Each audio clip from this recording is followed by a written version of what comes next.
friends, welcome back to Havron Excel tutorial. My name is Samson Emelike, and in today we are going to be starting with a video that's going to be among a series of videos we'll be doing on pivot tables. So for this particular videos, we'll be discussing the advantages of tables.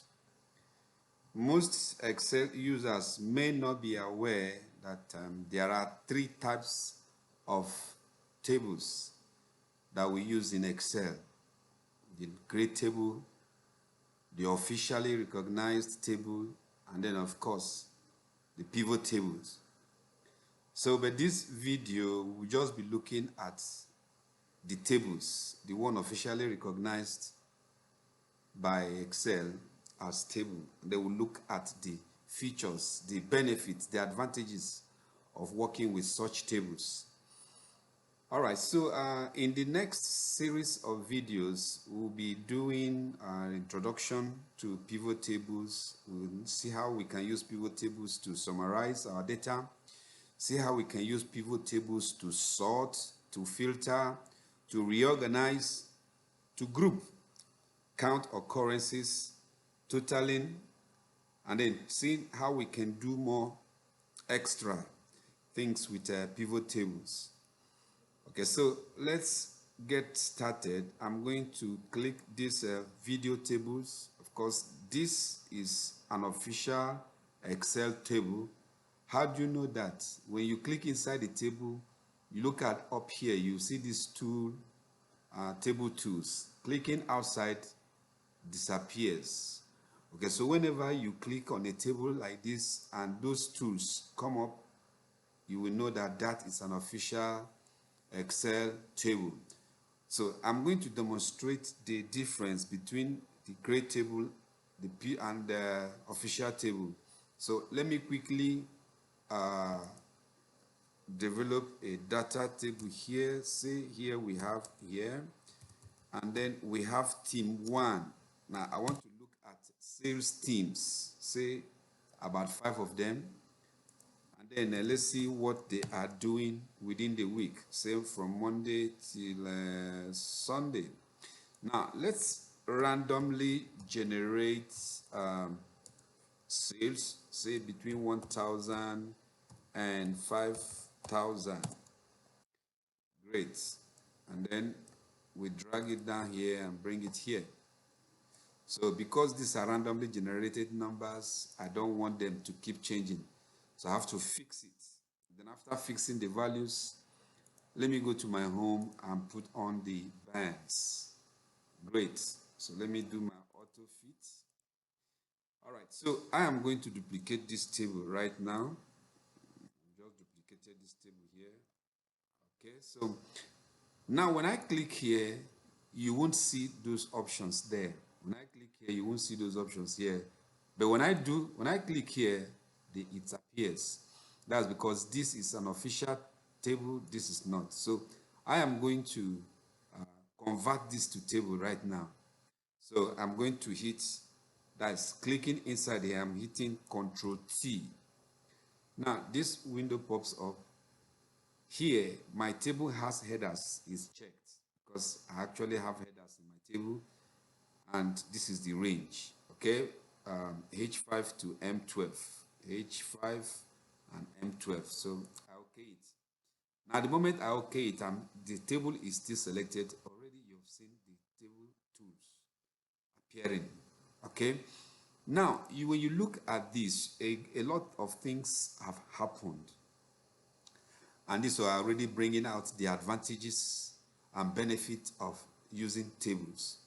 For instance, you will see that automatically the filter drop down are already inserted by default once you create it. So that's one great feature that tables have. It helps you to filter whatever you want to filter from your table. That is one. Then number 2, you see that these my headers, they are always visible. What I mean by always visible is, assuming this table is a very long one, this one we have converted now, It's a very long one, and you scrolling up and down, and then by the time it gets there, see what happens from here, H up to M. The letters will change to become the headers of your table, so you won't get lost while walking down below the table. Because sometimes when you have a very long table and you're working, you begin to wonder what's the header on this, until you may need to freeze your pen. But working with tables, this helps you, so long as the table is selected as you are scrolling. If it is not selected, it goes off, even if you are scrolling. Okay, so even the same thing here. These are the headers for this particular table. And when I click here, this is now highlighted and it goes off away from here. Now, it is not the same thing with this because this is not a table. All right. So these are the features or the advantages of working with table. First is the drop down that is automatically activated. Next is the columns that are always visible even if you scroll and go in, and the headers go behind these column headers. The other thing is that it has a total column. What I mean by that is, right now I have selected this and these two options have come up. Now clicking this design will bring out these other commands. Now look at this. I'm going to check this and see what happens to the table. When I click this table, this row comes, and now this is telling me that this is the total for here. Now I have the option to insert whatever I want to do here. Say for instance, I want to find out what is the average sales for team A within this week. So this is the average. I might decide to change to, okay, I want to find out what is the maximum sale.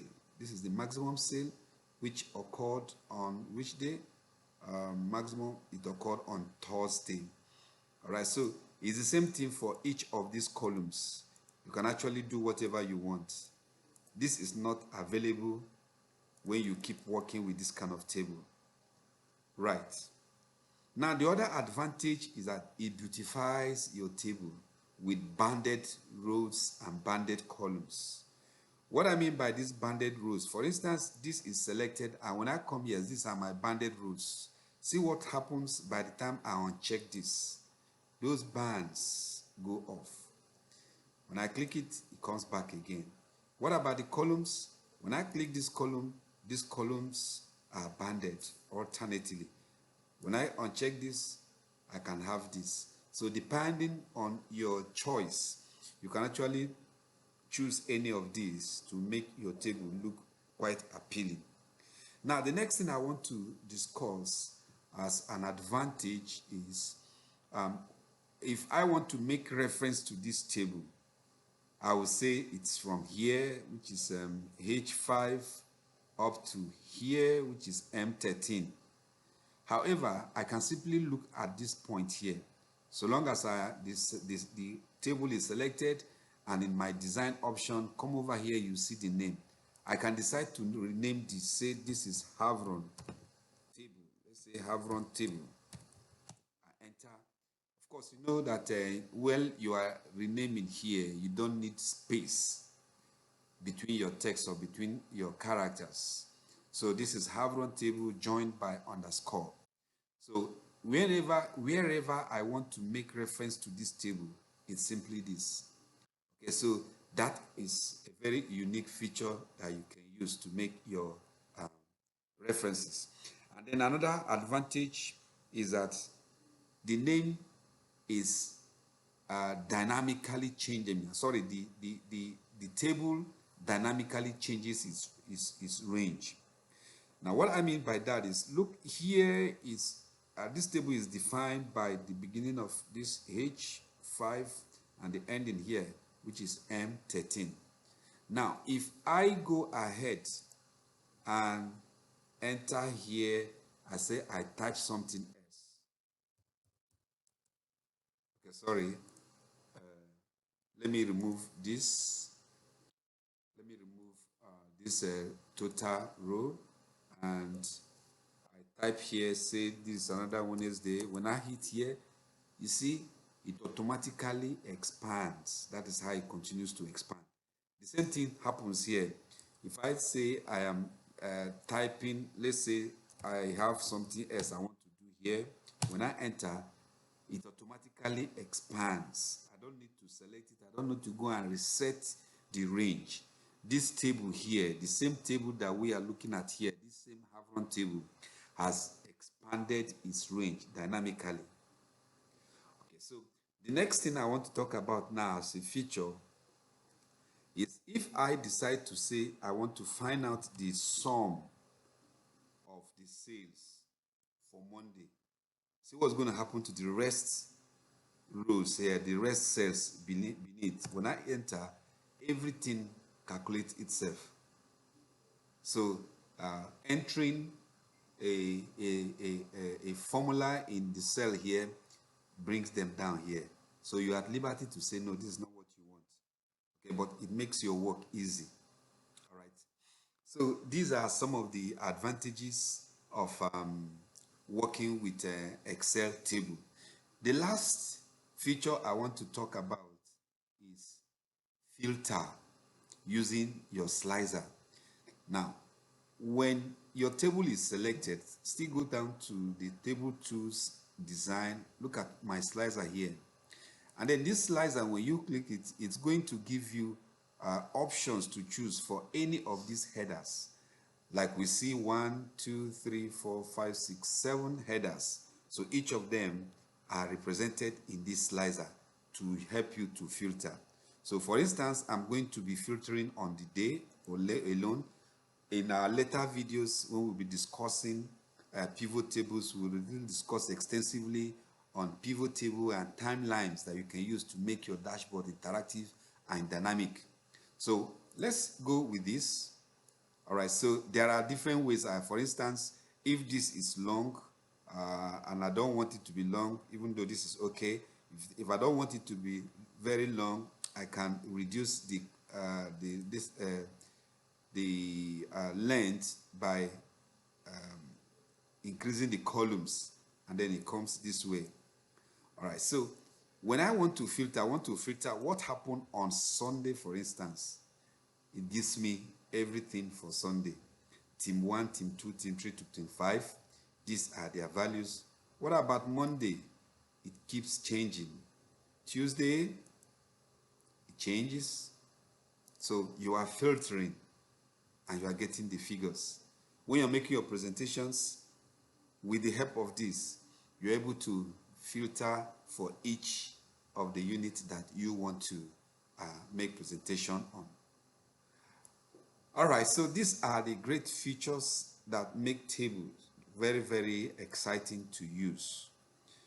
All right, so in this video, we've been able to describe about 6 or 7 features. Number 1, the drop-down features that are there automatically when you convert to table. Number 2, the column headers, they keep remaining visible even when you scroll, and they go behind the column headers. Number 3, the auto total that comes in when you activate it gives you the total for each row. And number 4, the name range that is dynamic. As you keep expanding, as you keep typing, the table keeps expanding, either in addition of columns or addition of rows. And then number 6, the magic formulas. Call it magic formulas, because once you do this at one point, okay, so let me clear this filter now and then get back to where we were. You see, we did only insert formula here, and then the rest, even if we had up to 200,000 rules, records, it does that in a flash. Okay, so these are some of the features I thought I should bring to your knowledge, and it will help you to speed up what you do. In our next videos, we'll be looking at some of the other features of pivot tables. We are introducing them, like we said earlier, and we are going to be discussing their uses and working out with practical examples. Thank you for watching, and I hope you really do enjoy this. We encourage you to subscribe to the channel if you haven't already, so that when we release further videos, you will get notifications directly sent to you. Thank you once again. See you in the next videos.